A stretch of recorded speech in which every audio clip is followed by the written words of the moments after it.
আমি আমার গাছের আম দিয়ে আচার বানাচ্ছি। আমার ঝিয়েরি শ্রাবণী বলছে যে মা ওই সবাইকে আচার দিলেন, আমি কি দোষ করেছি, আমাদের আচার দেবেন না? তাই নিহার ছোট খালা বলছে যে বিয়ে আমিও তো আসছি, আমারও আচার দেওয়া লাগবে, আপনার বাইরে আচার দেবেন।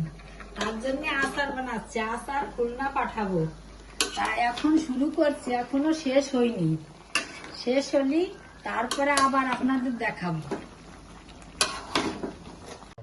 পাঁচফোড়ন, শুকনো মরিচ, জিরা এইসব না দিলে আচারের কোনো স্বাদই আসে না। তাই খুলনা আমার বিএনসিকে আচার দেবো, সেই আচারের ফ্লেভার অন্য রকমের হবে, আজকের আচার অন্য রকমের,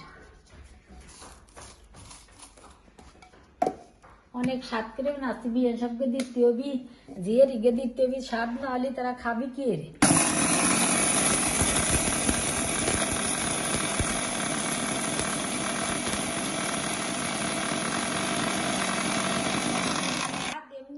আচারের স্বাদ আসে মশলায়, মশলাটা সুন্দর করে ব্লেন্ডার হলে ভরা আচারটা খুব সুন্দর হবে।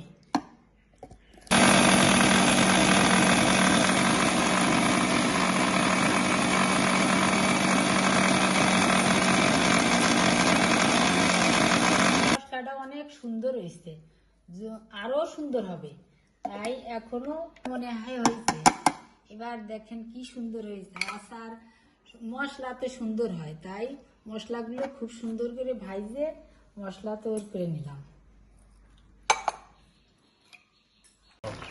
গুড়, সরিষার তেল, চিনি এইসব দিয়ে চালাচ্ছি, পরে মশলা দিব। মশলা দেওয়া হলে তখন আমার আচার হয়ে যাবে। আচার এখন মাছ বরাবর মশলা যখন দেই তখন আপনাদের আবার বলবো। পাঁচফোড়নের মশলা, শুকনো মরিচ, জিরার গুঁড়া সবকিছু দিয়ে দিচ্ছি। এখন আমাদের আচার হয়ে গেছে। তারপরে একটু নাড়াচাড়া দিয়ে আচার আমাদের সম্পূর্ণ হয়ে যাবে।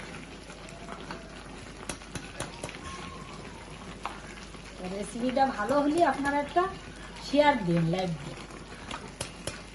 বিয়েন বাড়ির আচার দিচ্ছি তো, এখন একটু ভালো করে বানানোটা তো দরকার। জিরেরা খাবে, বিয়েন খাবে, তারা যদি খারাপ বলে তো একটু ফিলালের মারবো সংসার একেবারে শেষ।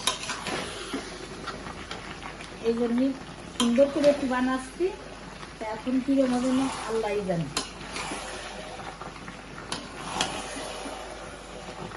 আচার আমাদের পেয়েই গেছে।